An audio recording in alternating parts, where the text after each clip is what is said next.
le management, en tant qu'il prétend prendre en charge nos existences de façon scientifique, et donc construire un homme nouveau et une société nouvelle, s'inscrit bien dans la lignée des totalitarismes que nous avons connus au XXe siècle. Comment s'incarne de façon quotidienne ce gouvernement cybernétique et managérial des populations? Et bien par la mise en place de nombreuses boucles de rétroaction qui passent par les tableaux de bord, les indicateurs, tous les objets connectés. Tous les objets connectés nous fournissent en permanence un feedback sur ce que nous sommes en train de faire en termes de nombre de pas, de calories dépensées, les heures de sommeil, les pulsations cardiaques. Nous sommes monitorés, en permanence. Certains modes de pensée se sont installés chez nos élites, intellectuelles, économiques, politiques, liés à l'essor de ce mouvement de la déconstruction et à l'imaginaire industriel. C'est un imaginaire de la stérilité.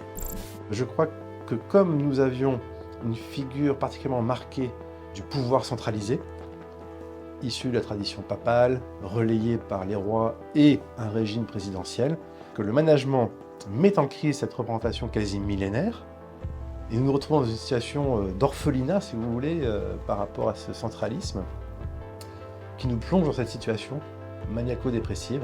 S'il y a une réduction des ressources, et que la logique reste la même, parce qu'on ne voit pas ce qui pourrait la faire changer, cela conduit nécessairement à l'élimination de l'accès aux ressources d'une partie de la population.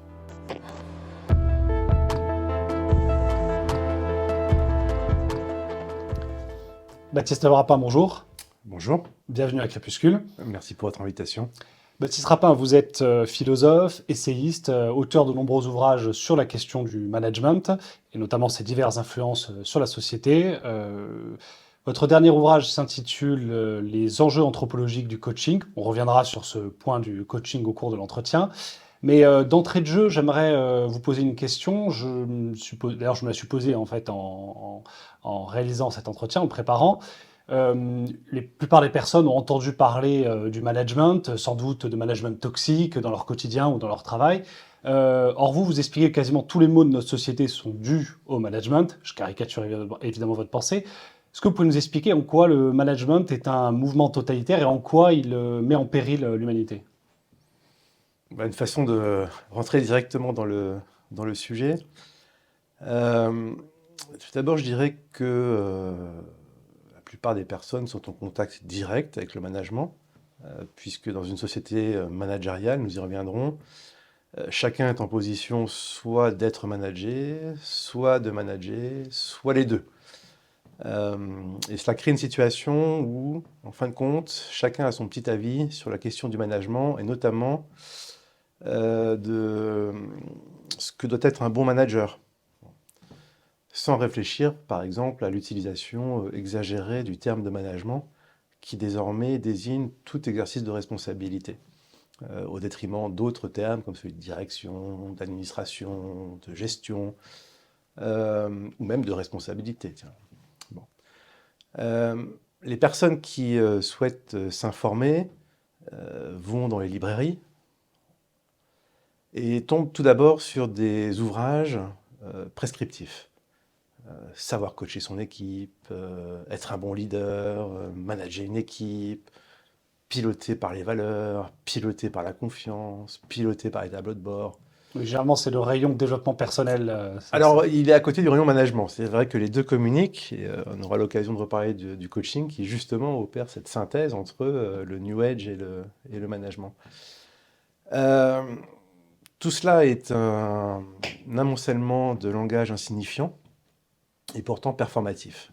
Il faudra qu'on y revienne sur cette idée que le management devient d'autant plus efficace qu'il vit le langage de son sens.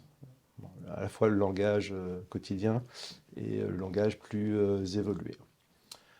Bon, ceux qui ne sont pas satisfaits, fort heureusement, ils existent, de cette littérature de Holdegard, se tournent vers des ouvrages critiques, grand public, dont par exemple le management toxique ou alors des critiques des modes managériales.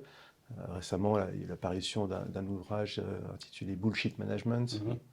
Le terme bullshit job, déjà, aujourd'hui, se développe énormément. Enfin, Voilà, alors Bullshit Job renvoie aux travaux de Graeber, et puis on peut l'étendre de façon encore plus générale autour du bullshit management, agilité, leadership, etc. alors, je précise pour ceux qui seraient pas, enfin, qui parleraient pas anglais, Ouais. bullshit job, donc on va le traduire par job à la con. Voilà. C'est la Oui, traduction la plus polie, on va dire. oui. On a également toute une série de travaux sur l'influence du management ou les conséquences du management ou des styles de management sur la souffrance au travail.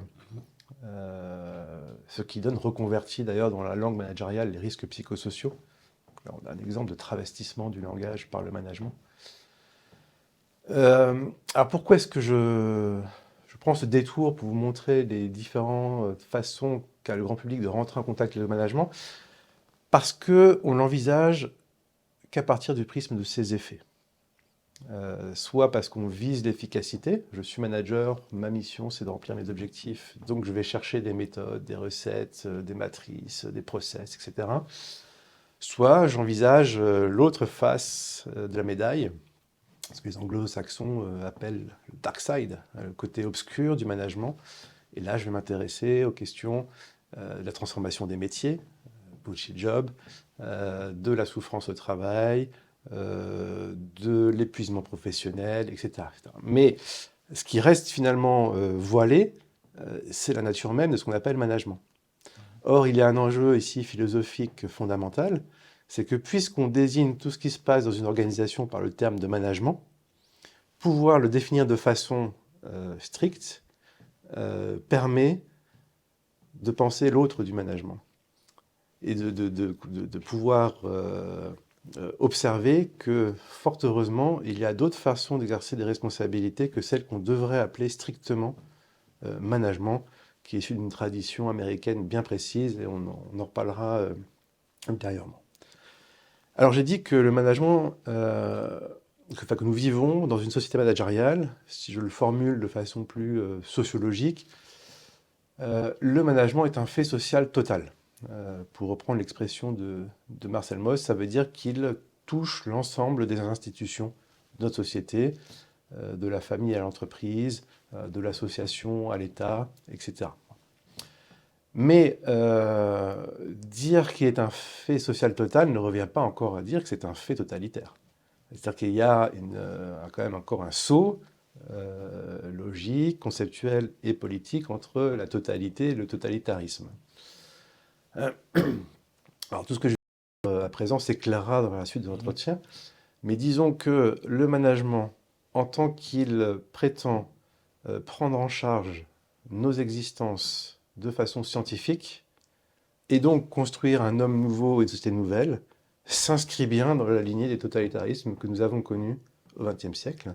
Le totalitarisme biologique du côté du nazisme, le totalitarisme de l'histoire du côté de l'Union soviétique. Et là, nous avons une nouvelle forme totalitaire qui est celle de la fabrique technoscientifique de la coopération efficace. C'est ainsi que je définis le management de façon la plus large possible, la technoscience de la coopération efficace. Et donc le projet de fabriquer ce que Herbert Simon, qui est un personnage très important du XXe siècle, qui a reçu un prix Nobel d'économie, prix de la Banque de Suède pour ses travaux en économie sur la rationalité limitée, c'est ce que Herbert Simon appelait la personnalité organisationnelle. Donc créer des personnalités organisationnelles dociles, le terme est également de Herbert Simon, c'est-à-dire ordonnées aux normes et aux buts de l'organisation, évidemment au détriment de toute autonomie et de toute frontière entre la vie privée et la vie professionnelle. Donc c'est une définition ou une approche qui est approximative, c'est le début de notre entretien, mais ce sont les principales raisons qui me font dire en effet qu'il faut percevoir dans le management un processus ou un ensemble de processus de nature totalitaire. Bonjour à tous. On vous interrompt quelques secondes pour vous inciter à vous abonner, à aimer et à partager notre contenu. Depuis le lancement de Crépuscule, c'est toute une équipe qui s'évertue à faire venir des invités de qualité, à vous proposer des analyses approfondies et plus encore de créer un espace de pensée et de réflexion à une époque qui l'exige plus que jamais. Tout ça a un coût, alors si vous appréciez notre contenu, soutenez-nous et faites passer le mot. Et enfin, n'oubliez pas, vous pouvez également nous soutenir sur notre page Tipeee, vous trouverez le lien dans le descriptif de chaque vidéo. Voilà, c'est la fin de la réclame. Merci à tous pour votre soutien et bonne émission. Alors justement, puisque vous expliquez que ça ne se circonscrit pas qu'au travail, ça englobe l'ensemble de la société, l'ensemble des individus dans leur vie. Est-ce que vous pouvez nous prendre des exemples, nous montrer comment en fait ce mouvement pan-organisationnel, comme vous l'appelez, se déploie aujourd'hui dans notre société? Et alors, vous avez cité une expression que j'ai forgée maintenant il y a plus de 10 ans. Donc, je reviens dessus et je l'illustre effectivement après avec quelques exemples. J'appelle mouvement pan-organisationnel une figure en chiasme, en croix, qui articule le devenir organisation du monde et le devenir monde de l'organisation. Alors, le devenir monde de l'organisation, c'est ma façon de donner une phénoménologie de la mondialisation. Quand on parle de mondialisation, on a en tête l'intensification des échanges. Le commerce international. Voilà, la circulation des marchandises et, alors j'allais dire des hommes, mais en fait des ressources humaines, puisque nous sommes dans le management. Également celle de l'information, avec l'avènement de l'extraordinaire Internet, comme on disait à l'époque. Je trouve, alors, évidemment, ce sont des éléments tout à fait pertinents, mais qu'il y manque une dimension phénoménologique importante, c'est que cette mondialisation passe par la colonisation organisationnelle de la planète. C'est-à-dire qu'il suffit de prendre une expérience de pensée. Je quitte le centre-ville et je m'éloigne vers la campagne.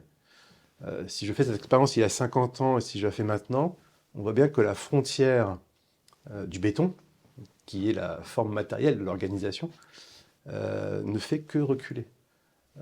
C'est-à-dire que la polarité ville-campagne tend à disparaître au profit d'une extension organisationnelle qu'on appelle l'urbanisation, la métropolisation, etc. De même, on peut voir à travers les formes de tourisme extrême ou alors les plateformes pétrolières au plein océan, le fait que les organisations s'installent partout à la surface de la planète. Et Herbert Simon, que j'ai déjà cité, dans un article assez célèbre de 1990, qui s'appelle Organizations and Markets, Organisation et marché, décrit une situation de pensée assez significative. Il imagine un extraterrestre qui s'approche de la planète Terre et qui décide de cartographier ce qui s'y passe avec une légende comprenant deux couleurs, le vert pour les organisations et le rouge pour les marchés. Et Simon dit, mais cet extraterrestre est extrêmement surpris parce qu'à écouter les économistes et les responsables politiques et les élites dirigeantes de la planète Terre, la planète devrait être rouge, il n'y aurait que du marché partout. Or, notre extraterrestre, lui, verrait une planète verte avec quelques points rouges.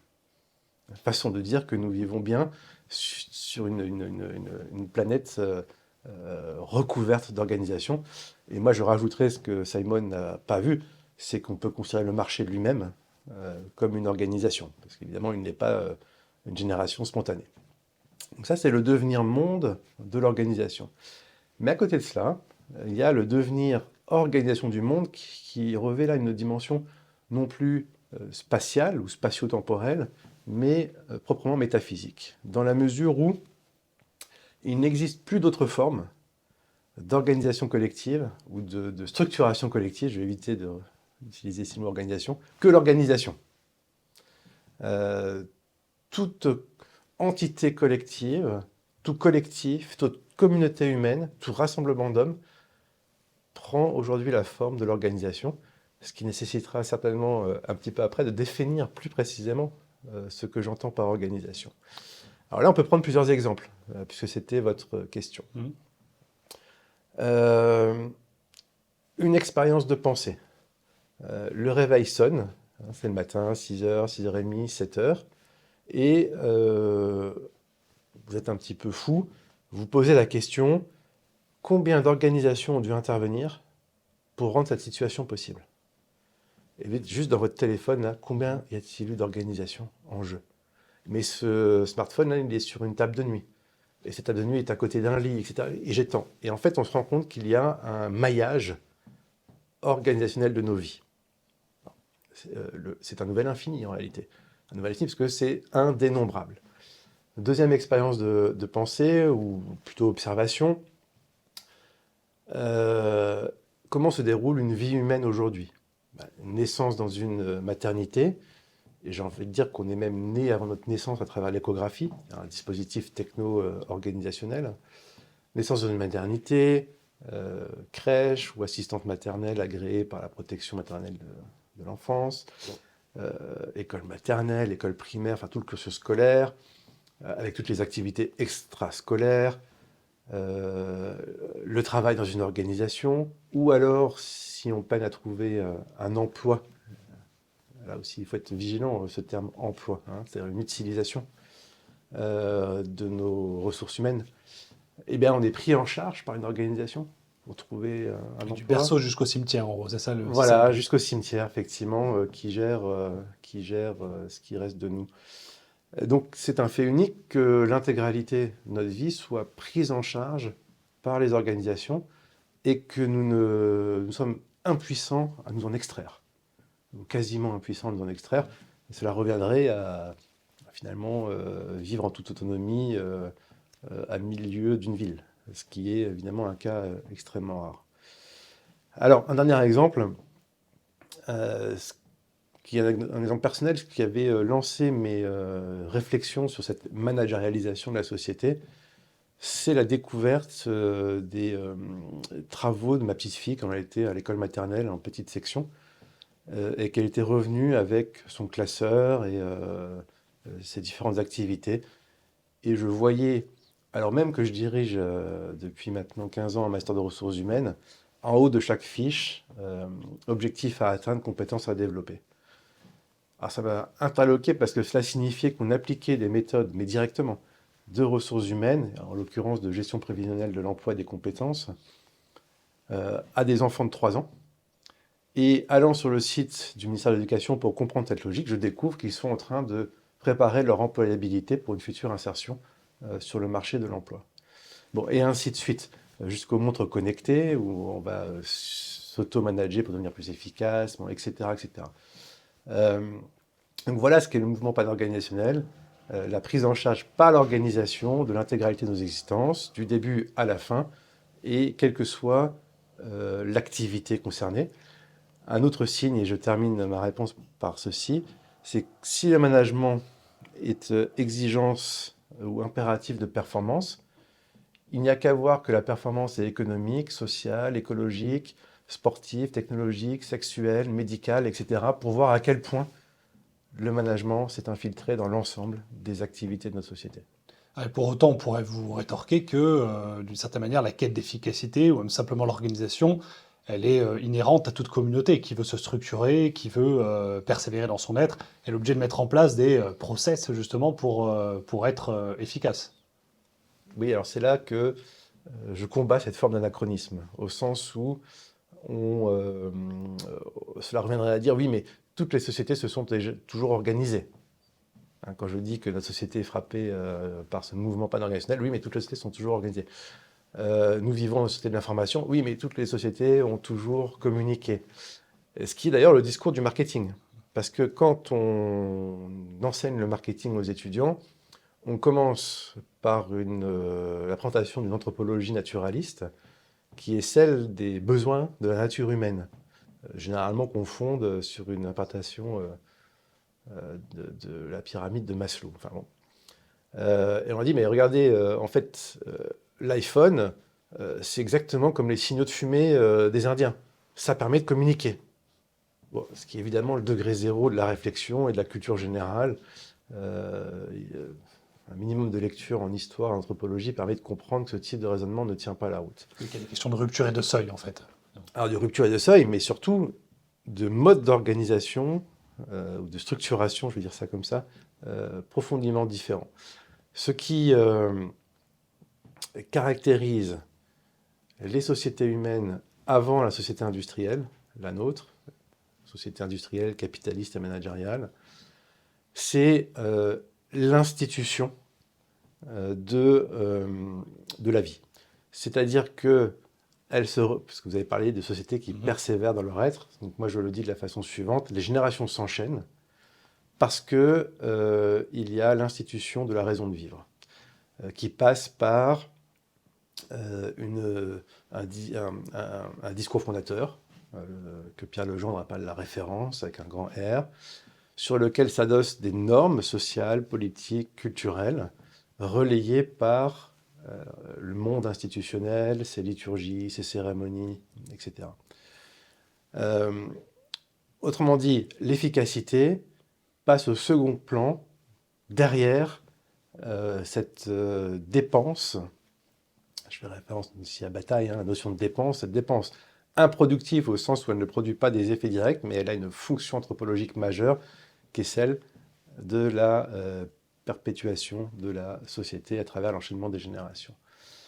Alors justement, ce qui caractérise la société industrielle, c'est de faire passer l'efficacité avant toute considération anthropologique, de telle sorte qu'elle n'offre plus de récit fondateur répondant aux questions existentielles que se pose toute société humaine sur son origine, sur sa finalité, sur l'existence du mal, sur l'altérité, sur la grâce, la beauté du monde, etc.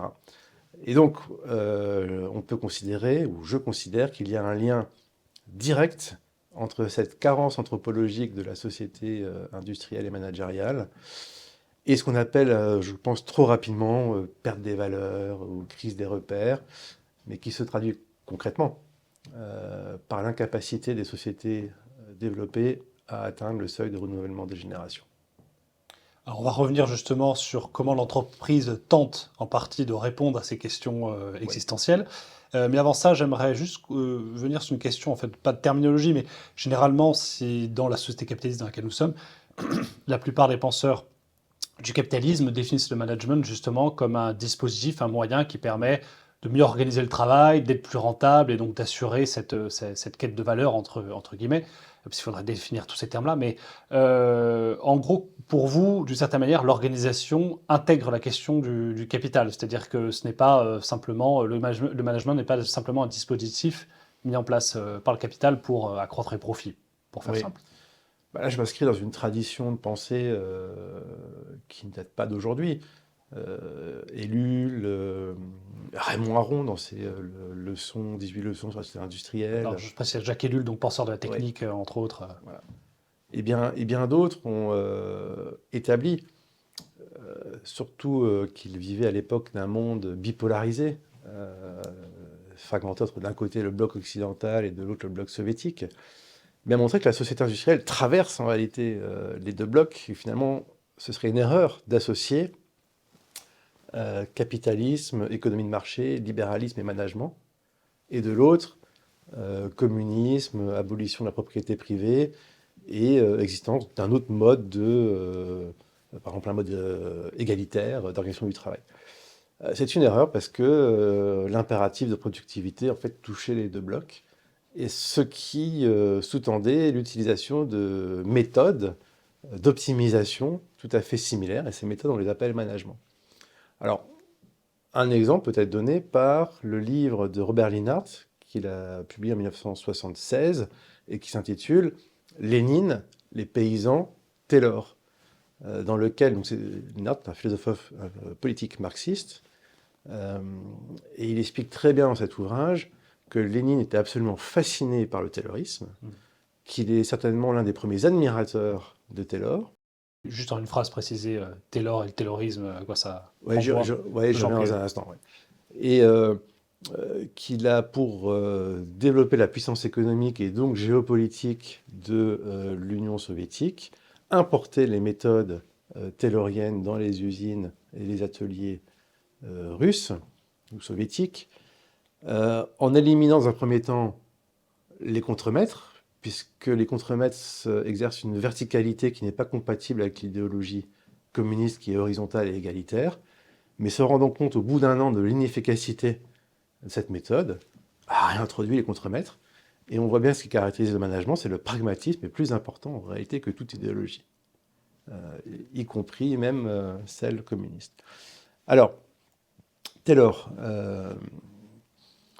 le management, né en même temps que la société industrielle, puisqu'il est la modalité de gouvernement des populations au sein de la société industrielle.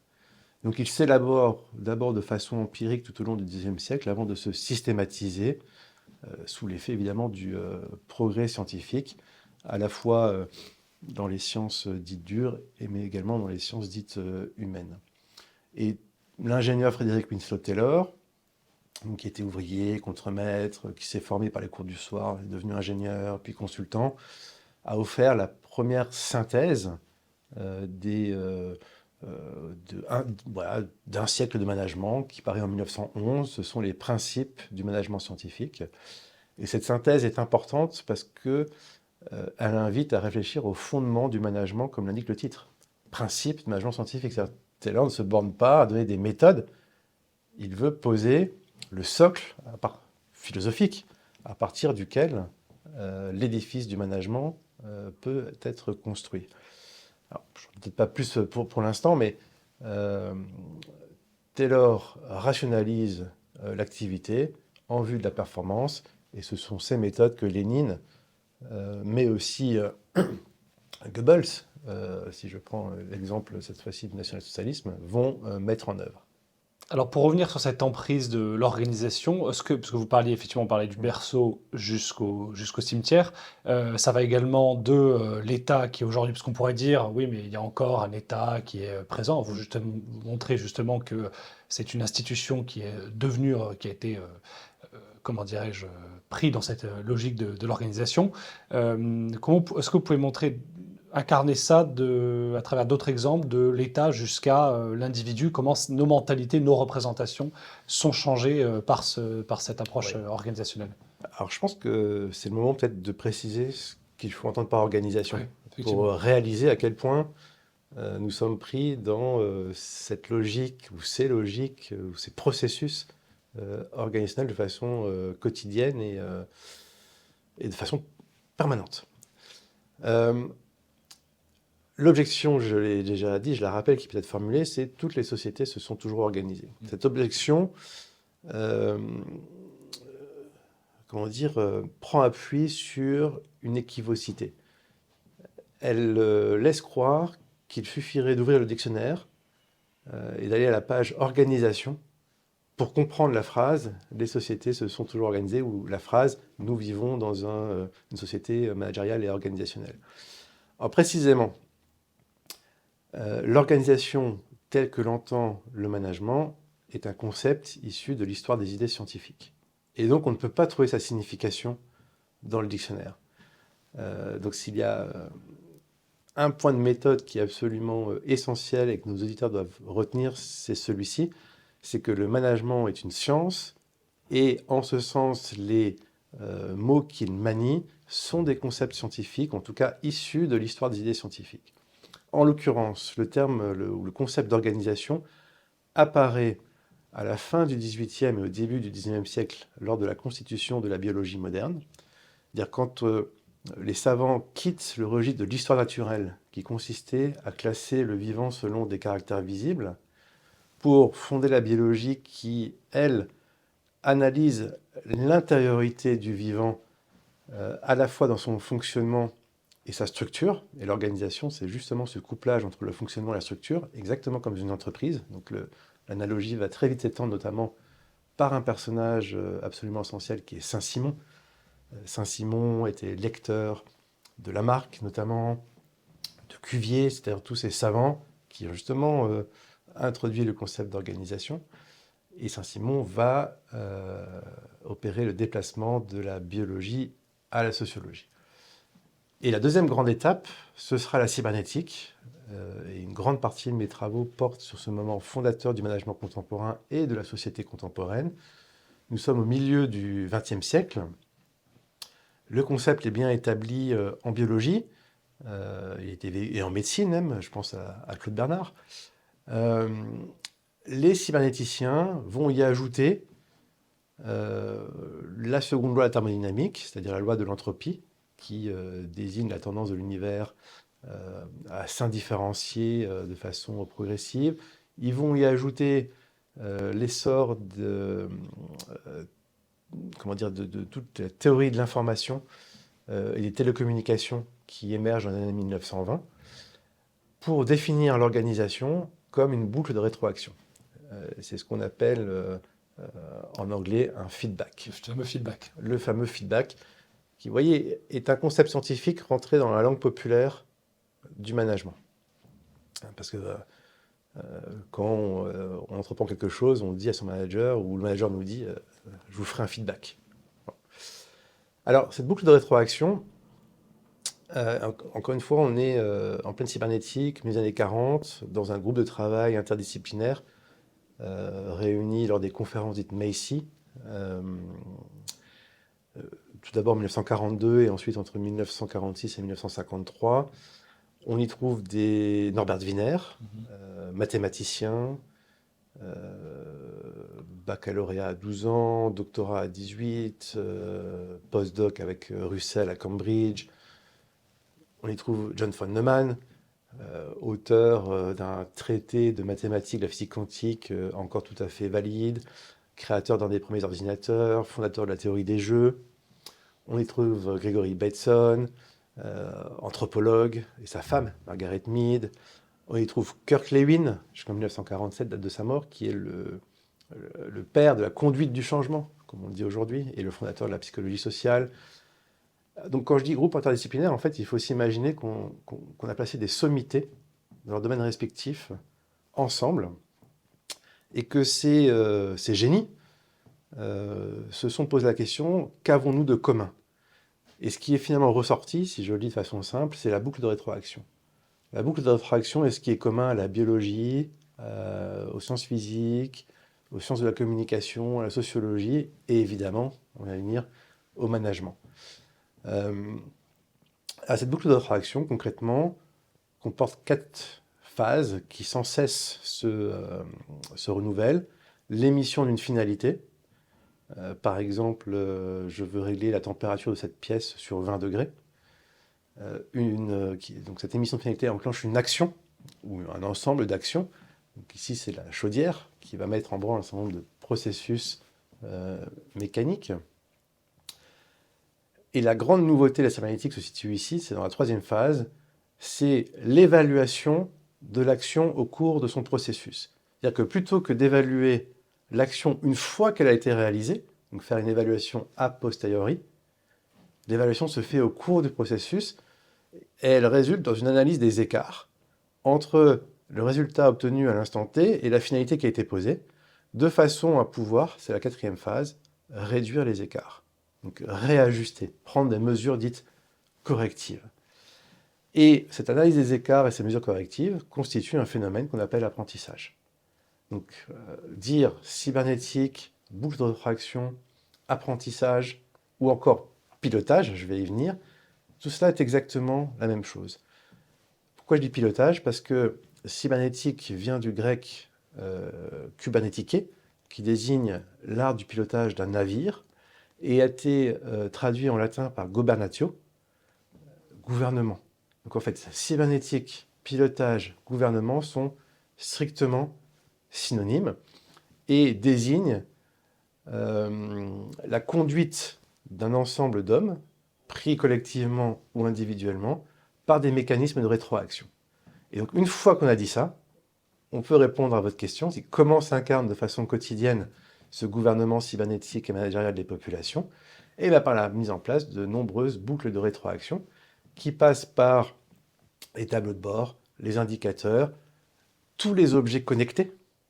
Tous les objets connectés nous fournissent en permanence un feedback sur ce que nous sommes en train de faire en termes de nombre de pas, de calories dépensées, les heures de sommeil, les pulsations cardiaques. Nous sommes monitorés, en permanence. La dématérialisation des services de l'État, sous prétexte d'économie, alors c'est faux, évidemment c'est beaucoup moins efficace que quand on peut aller s'adresser à une personne, est justement une opération de contrôle permanent. C'est-à-dire l'État maintenant est capable d'intégrer nos données et de nous gouverner par feedback grâce à ces plateformes dématérialisées, qu'elles concernent la santé, les impôts, etc. Alors, justement, ce que je voudrais montrer, puisqu'on parlait effectivement d'emprise quasiment totalitaire, Vous avez Oui, cité l'État. Euh, j'ai- pour insister sur cette manière dont ça s'incarne dans la vie, ça va être par exemple, comment dire, cette emprise englobe absolument tout, et ça va être par exemple le fait de gérer ses vacances, un terme qui en fait n'existait pas, donc Mm. même d'optimiser son couple, par exemple. Ça va jusqu'à l'intime où effectivement il y a quasiment, aujourd'hui il y a tout un le pan de comment sa famille peut être mieux organisée. Est-ce que vous pouvez nous expliquer un petit peu, enfin à travers ces exemples-là, Ah bah, on peut prendre un exemple. Oui, alors que ça semble voilà. anodin, c'est ça que je Oui, veux oui, dire. oui. Alors, par exemple, l'essor des coachs en aménagement intérieur, qui vont nous expliquer comment ranger notre salle de bain, notre cuisine et la salle de jeu de façon ordonnée, en plaçant des petites étiquettes, et puis aussi en utilisant des étiquettes pour donner des conseils d'utilisation. Euh, Ça, c'est fréquent dans les toilettes, par exemple. Et donc là, on a effectivement une rationalisation et une prise en charge des comportements quotidiens. Mais c'est le fait que de plus en plus de couples utilisent Excel pour budgéter leur année, vacances, travaux, ou alors tout simplement leur budget mensuel, les courses, les voitures, le loyer, etc. Alors ça, vous voyez, un autre phénomène qui parlera, je pense, à beaucoup de monde, c'est que PowerPoint a été conçu comme un logiciel à destination de la population managériale, dans le but d'animer des réunions, etc. Il s'est répandu dans les universités, les lycées, les collèges, les écoles. Voilà un exemple de managérialisation par un logiciel qui n'a l'air de rien, mais en fait structure la cognition de ses utilisateurs. C'est-à-dire que nous sommes contraints de nous plier aux conditions du logiciel, à l'espace qu'il nous offre. D'ailleurs, il est conseillé, quand on utilise un PowerPoint, de ne pas faire de phrases. Hmm. Bon, est-il bon d'enseigner le français, la langue française à nos enfants, qu'ils soient à l'école primaire ou au lycée, avec des logiciels dont on dit que l'utilisation optimale consiste à ne pas faire de phrases? Je pose la question. D'ailleurs, en parlant de l'école, c'est peut-être la raison aujourd'hui de son mal-être, entre guillemets, c'est qu'elle n'est pas à la base, et peut-être que vous pouvez nous l'expliquer rapidement, mais elle n'est pas à la base conçue pour préparer les enfants, enfin les écoliers, au marché de l'emploi. Or, c'est aujourd'hui sa destination première. Oui, alors, il y aurait une hypothèse idéaliste qui consisterait à voir dans l'école, notamment l'école républicaine, l'institution, la transmission du savoir. Et cette hypothèse idéaliste est notamment soutenue par un certain nombre de conservateurs, pouvant même se réclamer d'Hannah Arendt en disant finalement s'il y a un lieu où la société doit être conservatrice, c'est à l'école pour transmettre un patrimoine d'œuvres. Bon, pourquoi pas? Mais néanmoins, la réalité, c'est que l'école républicaine a été créée à la fin du XIXe siècle pour former des citoyens de France. C'est-à-dire que le XIXe siècle vivait encore sur l'héritage de l'Ancien Régime, c'est-à-dire que le français n'était pas français, il était breton, il était basque, il était, etc. Et que l'école était un vecteur d'unification de la France républicaine. Et donc, dès le départ, un outil d'uniformisation. Et le français, ici, s'est imposé contre les langues régionales et les savoirs véhiculaires, les savoirs véhiculaires, c'est-à-dire nationaux, contre les savoirs vernaculaires, c'est-à-dire régionaux. Et c'est pour ça que finalement, je crois, en tout cas dans le cas français, le management a pu s'intégrer très facilement parce que l'objectif d'uniformisation était déjà présent avant même l'arrivée du management. Bon. Ceci étant dit, donc, il y avait quand même une part de transmission d'œuvres, ne serait-ce que les fables de La Fontaine, je crois que personne n'y a échappé, et que la fabrique d'un citoyen passe par euh, comment dire, des montages symboliques d'identification à quelque chose qui nous dépasse, et que le management, lui, n'a que pour seule finalité l'efficacité, le pragmatisme et la performance. Alors justement, cette efficacité, cette performance, qui sont, en revenant peut-être au monde du travail, Elles ont, comment dirais-je, elles entraînent des effets de plus en plus observables, notamment dans les comportements. Évidemment, on peut parler de l'explosion du cas de burn-out, alors de dépression, notamment par rapport au sentiment d'inutilité. On parlait des bullshit jobs tout à l'heure. Comment vous et du stress chronique, sans doute c'est des maladies, on va dire, les plus diffuses. Comment vous l'interprétez à travers Ouais. vos travaux? Alors revenons à la boucle de rétroaction. Vous vous souvenez, c'est cet enchaînement de 4 phases. euh, et du point de vue des conséquences psychologiques, il y aura plusieurs choses à dire. La première, c'est que cette boucle de rétroaction est en mouvement permanent.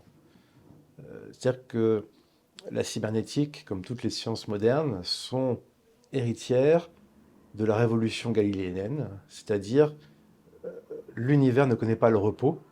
Et c'est pour ça que la physique s'est fondée comme une cinétique, c'est-à-dire comme une science du mouvement. Le repos n'est qu'un cas limite ou une exception de cette règle générale qu'est le mouvement. Autrement dit, tout change en permanence, ça bouge tout le temps. D'autant plus que cette boucle de rétroaction, ce système, j'entends un nouveau mot ici, mais la systémique est très proche de la cybernétique, Mhm. ce système est soumis à l'entropie, comme je l'ai dit, c'est-à-dire à sa dégradation, et qu'il est obligé de s'alimenter en permanence et de travailler en permanence pour échapper à sa disparition. Donc la norme, c'est le changement. Or, pour les êtres humains, les situations de mutation, voire de crise, ce que j'appelle l'exception permanente, engendrent du stress. Le stress, du point de vue scientifique, se définit comme un syndrome d'adaptation. Mhm. Il y a un état normal, disons N, le phénomène ou le processus d'adaptation, et ensuite un état normal N2, qui est soit un retour, non N1 parce que j'ai dit N, Mhm. à N, soit une nouvelle stabilité. Or, comme le repos a disparu de l'horizon de nos sociétés, il n'y a plus les états normal N et états normal N1, il n'y a plus que le syndrome d'adaptation. euh, et évidemment, ce stress consomme une énergie psychique incroyable, que pour ma part, j'appelle donc épuisement. Épuisement, consommation à petit feu. Hein, c'est une consommation à petit feu, c'est-à-dire que au bout de 5, 10, 15 ans de vie dans le travail, la plupart des salariés, qu'ils soient d'ailleurs employés, ouvriers ou cadres, ici ils sont tous soumis aux mêmes logiques, Mhm. sont épuisés.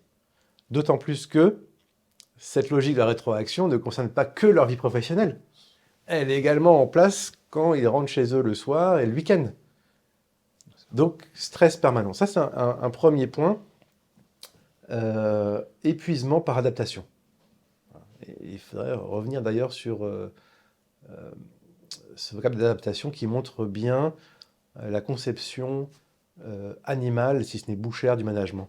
C'est-à-dire que ce qui intéresse le management, c'est l'agilité, c'est la flexibilité, c'est l'adaptation, c'est-à-dire des facultés corporelles, et absolument pas la créativité, ou, enfin, au sens noble du terme, Mhm. ou le logos. Ça, c'est un premier effet de la boucle de rétroaction. Il y en a un deuxième qui se cumule, hein, ils ne sont pas exclusifs.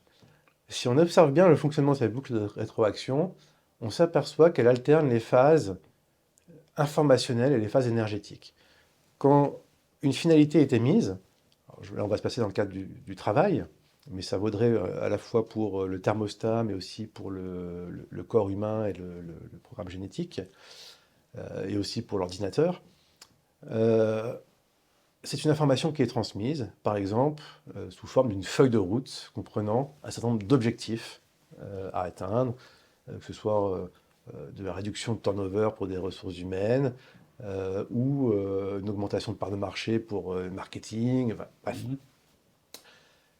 cette émission d'information enclenche une dépense énergétique qui est l'action, que ce soit de l'énergie musculaire ou cérébrale. Ça dépend le type d'activité qu'on exerce. L'évaluation, c'est un prélèvement d'informations sur l'activité. Et les corrections, c'est de nouveau de l'énergie. Donc vous voyez que cette boucle de rétroaction alterne les phases informationnelles et énergétiques. Et elle est sous-tendue par cette idée que l'information est capable de déterminer l'énergie. Et que l'énergie va se plier, c'est-à-dire la réalité, hein, parce que l'action, c'est le travail réel, va se plier à la commande, pour reprendre ici le terme informatique approprié. Alors, qu'est-ce que crée cette situation qui, évidemment, est abstraite? Elle crée un divorce grandissant entre les décideurs, qui en fait sont les manipulateurs de l'information. Alors les décideurs et la technostructure. Dans une grande entreprise, on peut estimer qu'il y a à peu près 80 personnes, 80% de personnes, de salariés, qui ne sont pas productifs, au sens où ils ne participent pas à la création directe du bien ou du service. Donc ça veut dire que cette part informationnelle, là, c'est 80%. Donc hiatus entre cette part informationnelle et le travail réel, hein, l'activité concrète du travailleur, concrète, c'est-à-dire en équipe, donc collective, mais aussi avec toute l'histoire d'un métier, ses représentations symboliques, avec toutes les contraintes matérielles dues à la contingence de la situation. Bon, ben, cet écart ne cesse de s'accroître. Et les décisions sont toujours prises à partir des tableaux de bord, c'est-à-dire à partir des données abstraites, sans regard pour les situations concrètes. Et donc ce qui se joue là, c'est la crise du sens, non pas au travail, mais du travail. C'est-à-dire que le travail organisé par la cybernétique et le management contemporain, en lui-même, par nature, par essence, ne fait pas sens. Ne fait pas sens en raison de l'abstraction grandissante de nos organisations. Abstraction grandissante, ce sont les indicateurs, je l'ai dit, mais c'est aussi les fameuses valeurs. C'est-à-dire qu'on va humaniser la froideur des chiffres par les chartes valeurs. Mais c'est la même abstraction qui est déconnectée des préoccupations concrètes. Donc on se retrouve dans un système où à la fois il y a la dépression ou disons de l'épuisement professionnel à cause du rythme du travail, l'adaptation permanente à quelque chose qui ne fait pas sens. Donc autrement dit, on est au fond du trou. Bon, mais il faut encore ajouter une dernière couche à ce constat. J'ai défini l'organisation et tout à l'heure j'ai fait référence à l'institution. Donc l'organisation, c'est la fonctionnalité obtenue par la circulation de l'information, puisque vous comprenez bien que la performance, c'est le temps le plus court que met l'information pour parcourir ma boucle de rétroaction, et que donc le modèle du travail, c'est l'informatique. Donc ça, il faut être très clair depuis le début. L'analogie entre le cerveau et l'ordinateur qui font la cybernétique conduit à appréhender les collectifs humains à la façon d'un système d'information. Ça, c'est aussi un terme central du management, mais un système d'information, c'est d'abord l'intelligence artificielle et l'ordinateur. Ce qui fait que l'adaptation doit se faire en temps réel. Hein, bon, il y a l'impératif d'adaptation. Bon, et l'institution, elle, c'est la colonne vertébrale qui assure le maintien d'un ordre symbolique qui, finalement, justifie la société dans son existence. Et bien, quand on introduit le management dans les institutions tendent à se transformer en organisation. Mais qu'est-ce qui se passe alors? Au-delà on introduit la logique de la rétroaction, les logiques de contrôle, de suivi, etc. Eh bien, il n'y a plus de relais entre le discours fondateur d'une société et les membres de la société. La référence disparaît. Autrement dit, le management éradique la structure ternaire des sociétés. Elle éradique le niveau de la légitimité. Ce qui était le rôle de l'institution à la base. Hein. Voilà, l'institution comme relais de la légitimité. Mais donc, qui va répondre à ces fameuses questions existentielles? Eh bien, chaque individu va se croire souverain et capable de fournir ces réponses-là. Donc là, ça va être le grand marché, si vous voulez, le grand marché de la spiritualité, du narcissisme. Et cette situation comporte, je dirais, deux phases. Il y a la phase maniaque. La phase maniaque, c'est que je me crois tout puissant, puisque finalement il n'y a plus d'autorité supérieure, je suis moi-même ma propre autorité, je peux me fournir mes propres règles, mes propres références, euh, et que je fais de toute façon, je fais ce que je veux de ma vie, de mon corps, etc. Donc ça, c'est la phase maniaque, toute puissance. Freud dirait régression infantile vers un stade magique. Euh, mais l'individu se rend compte, au bout d'un moment, qu'il n'est pas tout puissant. Et là, c'est la phase dépressive qui suit la phase maniaque. Et je rappelle les récents chiffres qui datent d'il y a 2 mois, la consommation de drogue en France.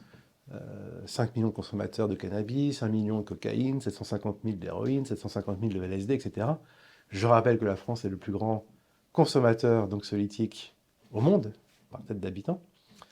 Donc, je crois que comme nous avions une figure particulièrement marquée du pouvoir centralisé, issu de la tradition papale, relayé par les rois et un régime présidentiel, que la crise, que le management met en crise cette représentation quasi millénaire, et nous nous retrouvons dans une situation d'orphelinat, si vous voulez, par rapport à ce centralisme, qui nous plonge dans cette situation maniaco-dépressive, en plus de la crise du travail dont je parlais tout à l'heure.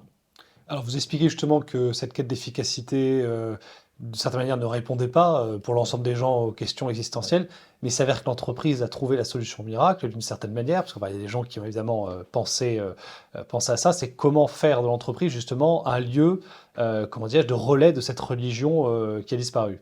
Je peux vous laisser développer là-dessus, et évidemment sur la personne, évidemment, vous voyez venir de Elton Mayo, Oui, qui n'est pas le seul, évidemment. oui. Alors, vous abordez plusieurs Ouais. points, parce que vous avez introduit notamment le terme de religion qu'on n'a pas encore évoqué jusqu'à présent. Je le laisse peut-être pour un petit peu après. Là, ce qui va m'intéresser dans ce que vous dites, dans votre question, c'est que dans la société industrielle, par la force des choses, l'entreprise est devenue l'instance de socialisation. C'est-à-dire que la fabrique du lien social se déroule ou est opérée par le management et se déroule dans les organisations.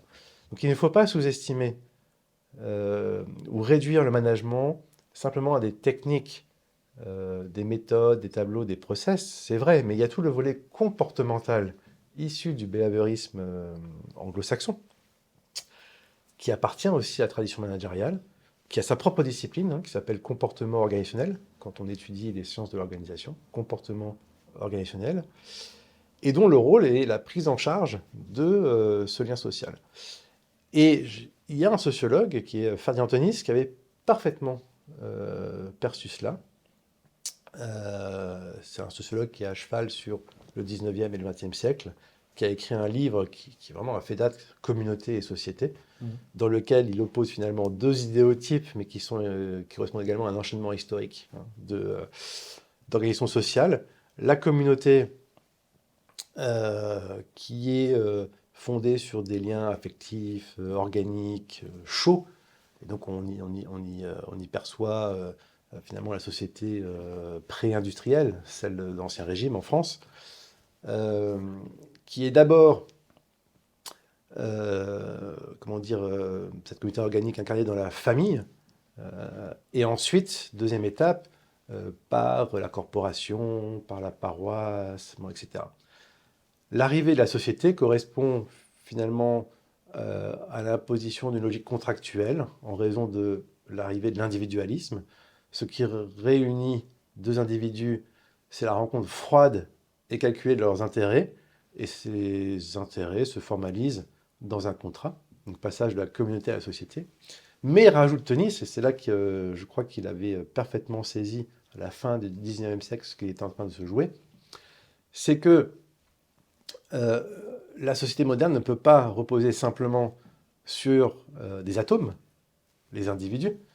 Il faut bien qu'ils nouent des liens entre eux. Et l'hypothèse de Tönnies, c'est que c'est l'entreprise qui va justement prendre en charge cette ingénierie, cette création artificielle des liens sociaux.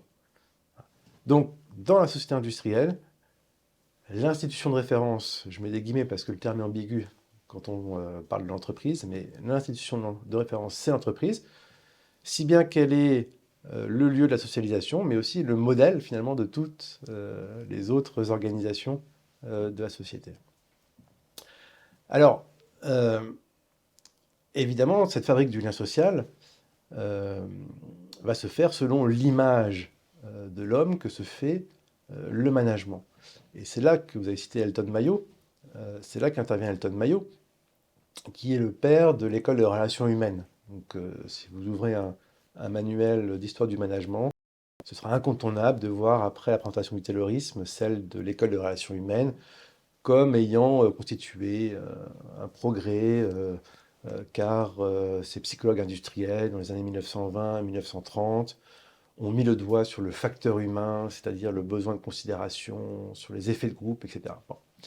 Mais ce qu'on oublie tout le temps dans ce type de manuel, d'abord, c'est certainement de lire les ouvrages d'Elton Mayo, et ceux de Taylor et ceux des autres, parce que finalement, maintenant, on rédige des manuels en lisant d'autres manuels, ce qui bien qu'on est, on est sevré de la source. Et dans les ouvrages de Mayo, et leurs titres sont explicites, Mayo s'interroge sur les conditions d'existence de ce qu'il appelle une civilisation industrielle. Moi, je considère que c'est un oxymore, mais je prends au sérieux ce projet de créer une civilisation industrielle. Et il y a pour Mayo un décrochage observable notamment à travers la Première Guerre mondiale, qu'il analyse comme un dysfonctionnement de cette civilisation industrielle, un décrochage entre le niveau de développement technologique et le niveau de compétence des travailleurs. Et donc, cette fabrique du lien social dont je parlais, elle va principalement consister à développer le capital humain. Et alors là, ça fait référence à à l'économiste Gary Becker, qui recevra aussi un prix de la Banque de Suède pour ses travaux sur le capital humain. À développer le capital humain de telle sorte que finalement les êtres humains soient aussi performants que les machines. Cette situation est évidemment impossible à réaliser, et nous sommes toujours pris dans ce que Günther Anders appelait la honte prométhéenne, c'est-à-dire nous avons honte de ne pas être aussi performants que les machines. Mais ce n'est pas grave, c'est l'utopie managériale fondée par Elton Mayo. Et tout cela va justifier l'apparition d'ingénieurs spécialisés dans la conduite des relations humaines, dans la fabrique de ce lien organisationnel, le lien social, que sont d'une part les managers, mais aussi les consultants, les scientifiques, les coachs, alors les scientifiques sociaux, les coachs, etc. Et donc, du coup, cette, j'allais dire, ritualisation de remplacement va Alors, s'incarner à travers quels exemples, je pense évidemment. Enfin, je vous laisse développer. oui, bah je pense que tout le monde pense à la fameuse culture d'entreprise. C'est, je vais faire un pas en arrière, parce que j'ai parlé de Saint-Simon, je l'ai évoqué tout à l'heure, je pense qu'il est temps d'y revenir. Claude-Henri de Saint-Simon, personnage absolument savoureux qui a vécu à la fin du XVIIIe et au début du XIXe siècle, qui est parti en Amérique avec Lafayette, qui a fait fortune dans l'immobilier suite à la Révolution française, et qui ensuite a perdu son argent, bref, et qui à partir des années 1800 se lance dans une grande aventure philosophique qu'il appellera après, à partir de 1817, l'industrialisme. Le dernier livre de Saint-Simon, qu'il publie quelques mois, je crois que c'est 2 mois avant sa mort, en 1825, s'appelle Le Nouveau Christianisme. Alors comment se fait-il que le théoricien de l'industrialisme se réclame d'un nouveau christianisme? Comment s'opère cette jonction finalement entre la société industrielle et managériale d'un côté et un christianisme renouvelé de l'autre?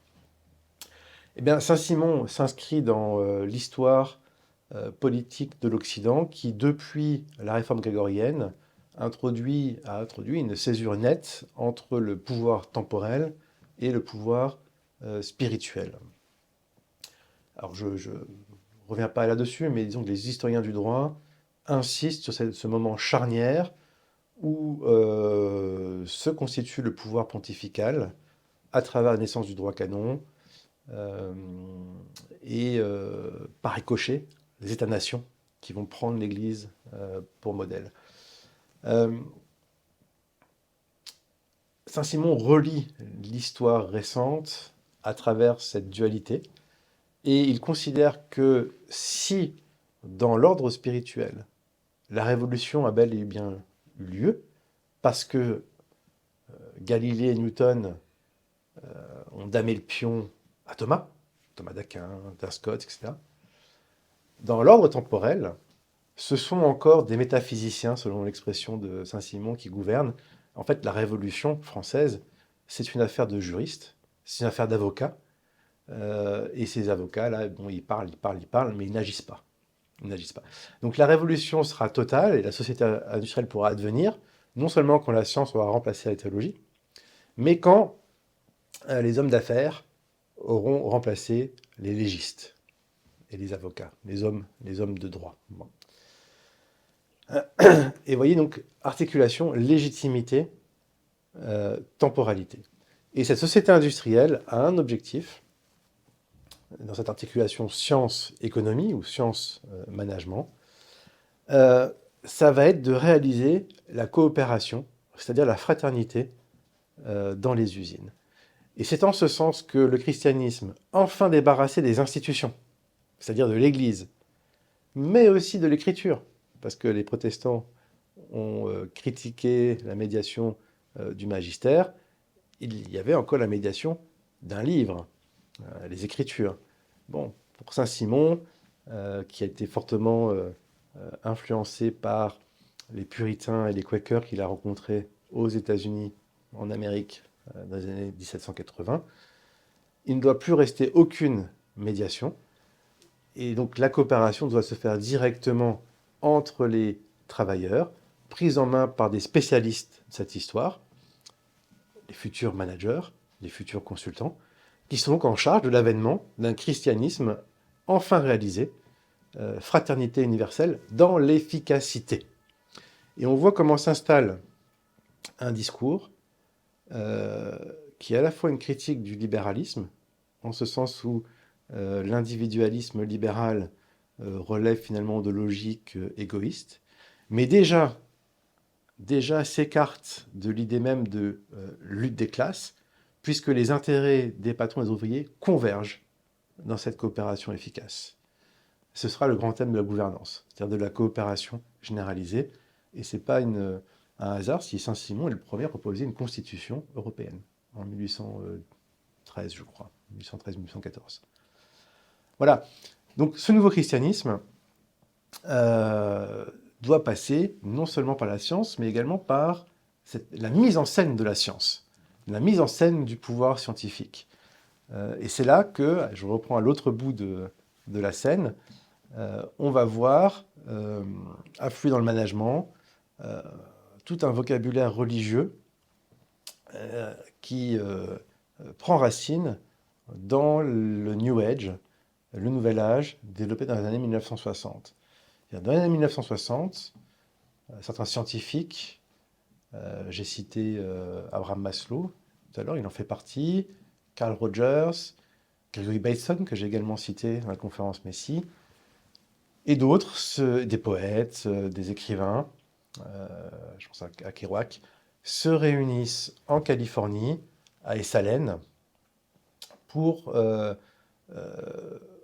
créer une spiritualité qui soit l'alliance de la cybernétique et de toutes les traditions spirituelles de l'humanité.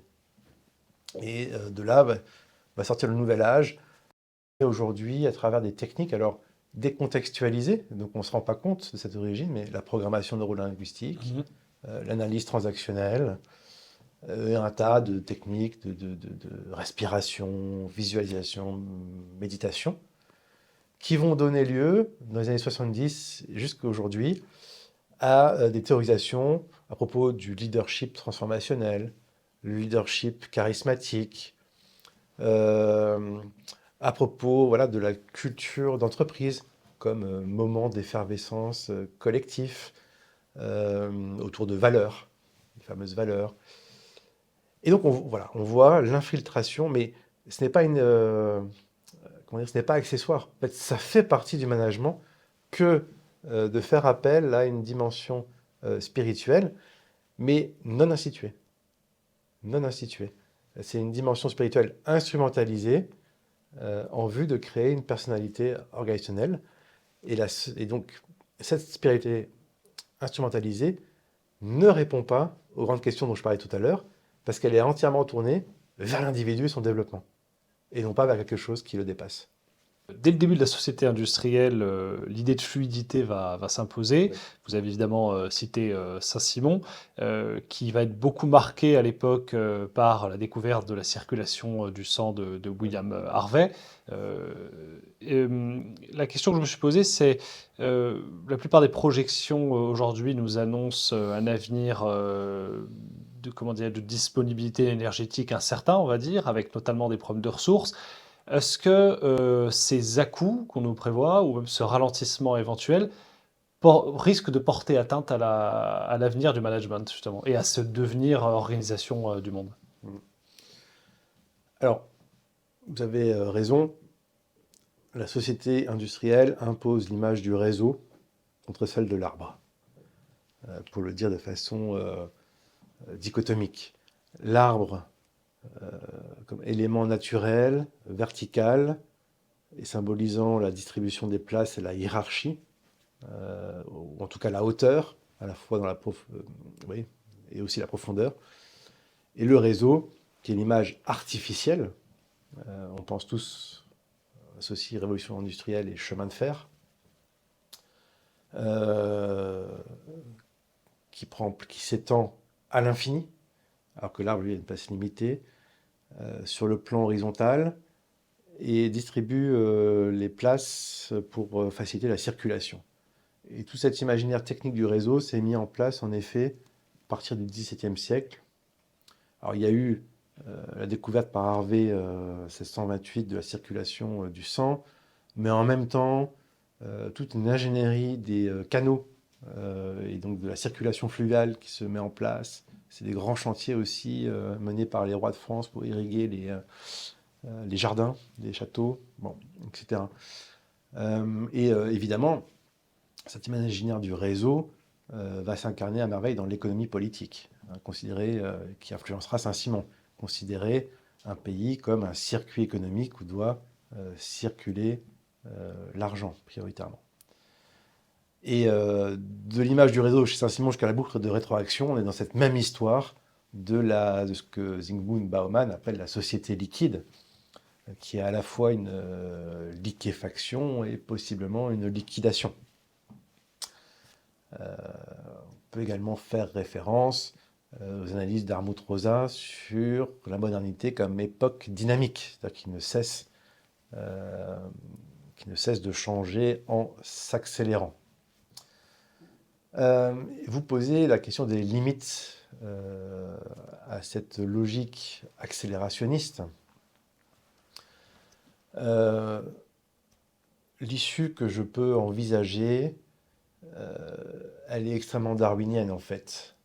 C'est-à-dire que s'il y a une réduction des ressources et que la logique reste la même parce qu'on ne voit pas ce qui pourrait la faire changer, cela conduit nécessairement à l'élimination de l'accès aux ressources d'une partie de la population.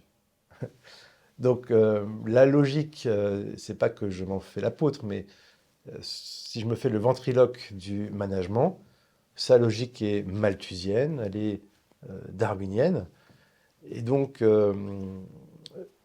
seule éventuellement une extinction massive pourrait remettre en cause cet ordre organisationnel, encore que des fous comme Elon Musk envisagent d'installer ce régime organisationnel sur d'autres planètes. Et juste un dernier point, parce que effectivement j'ai oublié de vous poser la question. Vous expliquez que justement cette question du management de l'efficacité ne répondait pas aux questions existentielles.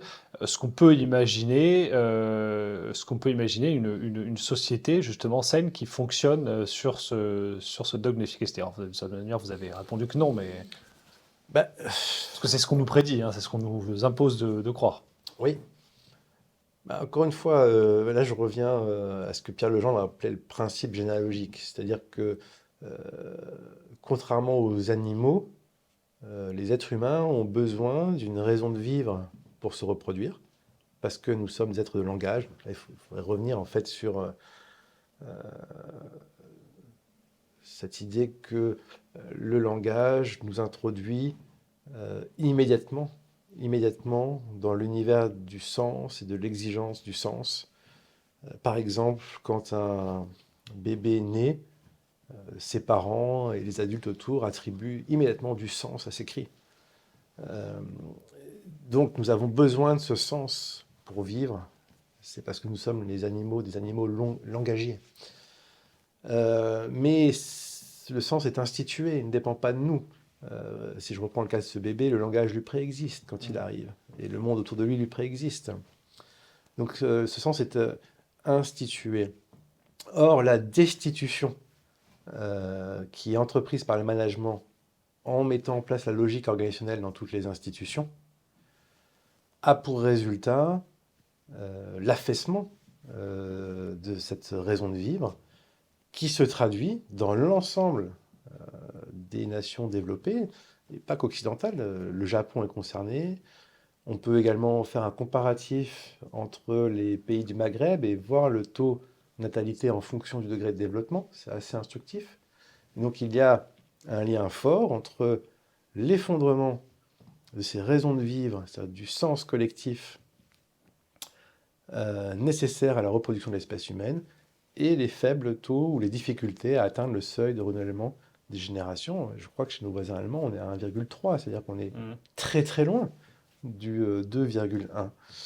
Et on peut même ajouter, si je tire les conséquences plus loin, que quand un pays, une nation n'arrive plus à enchaîner les générations, cela crée naturellement un appel d'air pour l'immigration.